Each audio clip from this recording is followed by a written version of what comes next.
はい。はい。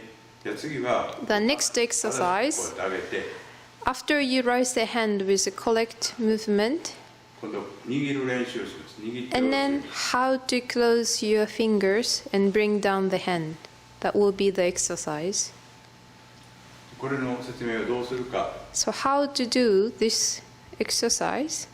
まず First, 悪い例といい例の he 違い will を show the difference of the bad example and good example. まず悪く上げます。悪い状態で上げました。 If you raise a hand in a bad condition, 正しく下ろそうとしても but even though you try to bring down the hand with a correct way, you will not be able to bring the hand down. 今度は正しく But if you start with extending out the hand to make a circle with correct movement, then you'll be able to bring down the hand even though somebody 正 push しく their hand. こういうからす With 正しく correct way, you'll be able でも今度正し to く上げて rise. も But 右が悪い場合 even though you extend out the hand in a correct way, but if you close the hands in the wrong way, you will not be able to bring down the hand.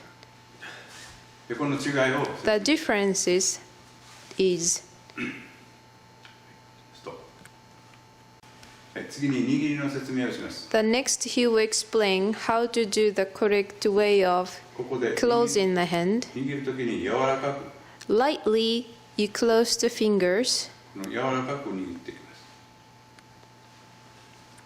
これを強く握って If you こう握って close し it まうと tightly, もうここで止まってしまうから then the hand will not fall down naturally. 下まで握り So you have to close lightly, that will allow, as a result, to bring down the hand naturally all the way. 姿勢を正しくします。